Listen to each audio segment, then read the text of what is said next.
Hello, welcome to Unicorn Princess Tarot. So ito yung reading natin for Earth Sign, Taurus, Virgo, and Capricorn.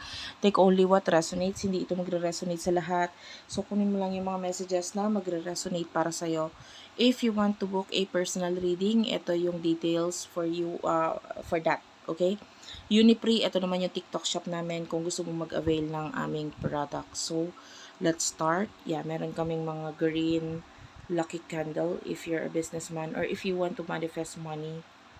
Yeah, wait lang habang inaayos ko tong aking cam. So yeah, let's start your reading. What do we have here for the sign of Earth sign? Sana mag-like kayo, mag-comment kayo sa baba, kahit po heart-heart lang guys. Alam nyo ba, the more that you comment, the more na mas maraming nare-reach yung video. So, kung ikaw nabibigyan kita ng guidance, nakakatulong ka sa iba by, pag yung ma-reach din yung video ko sa kanila. So, nabibigyan din natin ng guidance yung ibang kailangan ng guidance. So, start na natin. What do we have here for the sign of Earth sign, Taurus, Virgo, and Capricorn? One last shuffle. Okay, let's start. Okay, let's start. For the sign of Earth sign. Wow, you do have here the new beginnings and beauty. Wow. Yung iba sa inyo, there could be a new beginning na may kinalaman sa iyong sarili. It could be your physical self, no? Health. Kasama na rin yung health eh. Kasi of course, if you are beautiful, inside and out maganda, yung iba naman sa inyo pwedeng with regards to your home or with regards to your career, meron ka mga bagay na ilalagay mo sa realidad, hindi yung isip lang ako ng isip regarding dito. No! Kailangan gagawin ko itong bagay na to, itong pagbabago na ito sa buhay ko, bagong ito sa buhay ko, i-apply ko kasi hindi ko marireach yung dreams ko or goals ko sa buhay ko kung hindi ko to gagawin. So, yung iba sa inyo, if you want to be, sabihin na natin, if you want to be sexy, you want to lose weight, gagawa ka ng action in order for you na ma-reach yung goal mo na yon. And, nakarinig ako ng traffic. I don't know if you're currently nasa biyahe, parang traffic or what. This could be a reading. Okay lang naman kahit hindi. So, dreams is here. So, freedom. Yan. Freedom regarding sa kung ano talaga yung gusto mong i-express. Some of you, whatever this new beginning, especially nagkaroon ng new moon. So, yung moment na ito is nagbigay sa iyo ng clarity sa kung ano yung dapat gawain mo sa buhay mo para magkaroon ng mas magandang resulta sa buhay mo. Okay? So, yun nga. And maybe regarding your health, regarding your beauty, regarding your body. Ayan. Nakakita tayo ng mga new beginnings regarding dyan. And yung iba naman, learning to accept who you are, what you are. The moment na inaccept mo yung sarili mo, the moment na mas lalo kang umayos, mas lalo kang naging mas maganda, babae man or lalaki, LGBTQIA+, are welcome. Yan. So, sino tong person nakakonect mo pagdating sa love earth sign? Blessing is here. Commitment. Okay. Etong person na to, nakikita kanya as a blessing sa kanya. No? I feel like natutunan niya magkaroon ng closure. You do have your closure sa kung ano man yung mga nangyari sa buhay niya in the past dahil sa'yo. Commitment is here. Itong person na to gusto niya ng commitment. Kung may commitment na sa inyong dalawa, itong person na to is like, ayun na, kaya nga may, nakakakuha ko ng energy na kahit walang relasyon, may commitment. For example, your friends, best friend, o hindi ako makikipagrelasyon hanggat nandyan ka. Kasi, alam kong may something sa ating dalawa. Like, that kind of energy. So, parang may commitment kahit walang relasyon. Okay? So, nandun yung committed itong person na to sa'yo. Whether may relasyon or wala. Pero ang maganda dito, natutunan niyang tanggapin yung mga pinagdaanan niya sa buhay and then natutunan niyang i-accept, no? Yung mga yon. And now, yung person na to, dahil natutunan niyang i-accept yon, okay na siya. Parang, okay na ako sa'yo. Parang gano'n. Wala na akong hinahanap or hinihiling pang iba.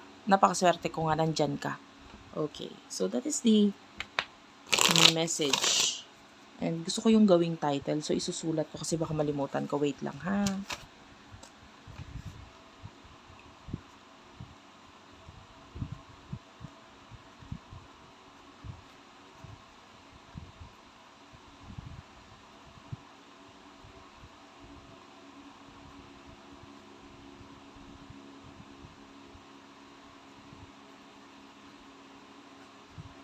Okay. So, ano yung emosyon ninyo sa isa't isa?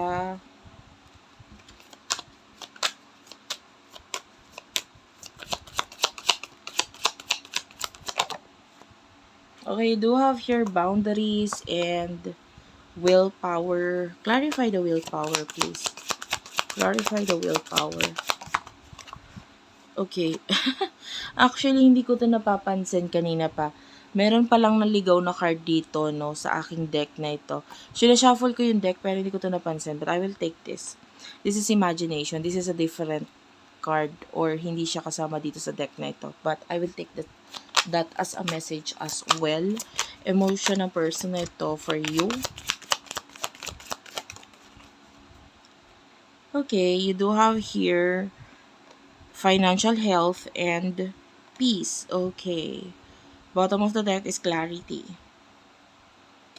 Sa ngayon, you are connected especially sa imaginations. Both of you are imagining each other. Hindi lang ikaw, pati siya. Okay? Maybe because may boundaries pa sa inyong dalawa. Yung boundaries could be anything. It could be because of your age, it could be because of your family, or it could be another relationship.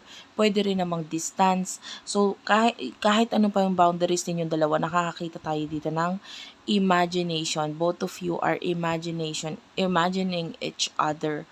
No, especially, some of you pwedeng sexually, ini-imagine mo tong taong to. Person na to, the same din naman. But you are, nandun yung lakas ng loob mo for this person, na kahit may boundaries, makikipag-connect ka dito sa person na to, whatever the case is, kasi I feel like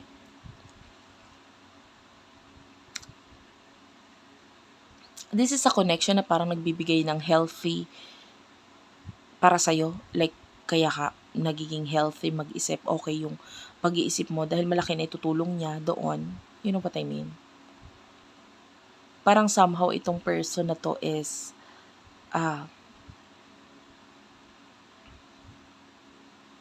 mas nagiging okay ka lalo as a person dahil sa tulong niya. 'Di ba? Parang healthy siya para sa'yo. Actually guys, ganun talaga yon kahit sa astrology. I rarely read astrology talaga. But I rarely post. Kasi masyado na pong nakakain yung aking time. Marami po akong pinagagawa sa buhay. But I'm an astrologer. Kaya nga meron akong astrology readings na available sa aking personal reading. Sa astrology kasi, malalaman mong hindi para sa'yo yung isang tao pag hindi ka nagiging healthy. No? Malalaman mong hindi para sa'yo ang isang tao kung ikaw ay pumapangit. Pag ikaw ay nade-depress, nagkaka-anxiety, wala ka sa tamang tao. And this person, pwedeng siya healthy siya sa'yo. No? And yung iba magtataka bakit ko nasabi yung astrology. Kasi ganun yon. Yung effect ng planet ng kapanganakan mo, yung placement or pagkakapwesto ng planeta nung ikaw ay pinanganak. As astrology kasi, there's this pagpapatungin yon or pagtatapatin yon. Planeta nung pwesto ng planeta nung pinanganak ka, pwesto ng planeta nung pinanganak yung person mo. And then kung maganda yung placement, maganda yung connection ng mga planets na yon, magiging harmonious or magiging maganda ang relasyon ninyo. Yun yung sinasabi natin kung compatible ba kayong dalawa. And this, nararamdaman natin yung compatibility ninyong dalawa nito person mo. Mararamdaman mo yun. Nagiging maganda ang health mo, nagiging maganda ang Money, sabihin na natin kasama yon. And even your itsura mo, nagiging mas maganda ka. Nagiging mas pogi ka. Because of this person. Or, hindi man siya literal, hindi man siya, sinabi niya, o bumili ka na ganito, magpaganda ka. Hindi man sa ganong paraan. But rather, ikaw mismo sa sarili mo, nagiging mas maganda ka kasi dahil sa influence nitong taong ito. And yun nga, dahil sa astrology ninyo maganda.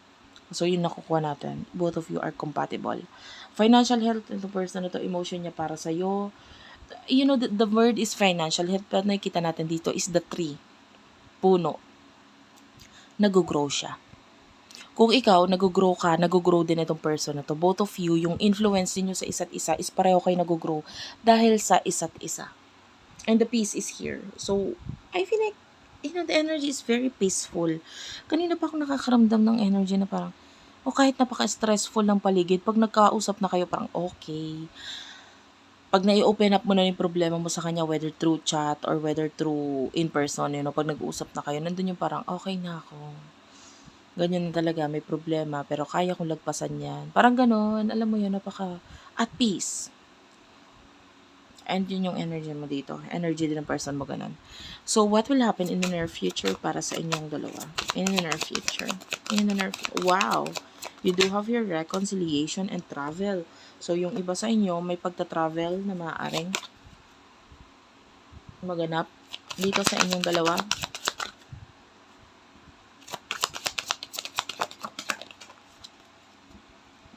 And would give you a lot of, you do have your trust. You just have to trust the process, no? Dito sa connection ninyo, confidence and protection. So, I feel like at the bottom of the deck, you do have your good luck. So, napakagandang connection, no? Hindi lang siya swerte. Actually, pwedeng hindi mo ma-notice ito, pero swerte ka rin sa kanya. Pareho kayong swerte ng isa't isa. So, napakaganda nitong connection na to. Na there's trust. And just trust the process. Yun sinasabi lang din sa'yo na magtiwala ka lang sa proseso ng connection na ito dahil magiging maganda ang kalalabasan niya. Okay? Whether may boundary, kasi ngayon may nakikita pa tayong boundaries eh. Kahit nandyan yung boundaries, whatever the boundaries is, nakikita natin itong person na to ang magbibigay ng swerte sa buhay mo. Ganon ka rin naman sa kanya. So, magandang connection ito. Thank you for watching. I love you all and bye-bye.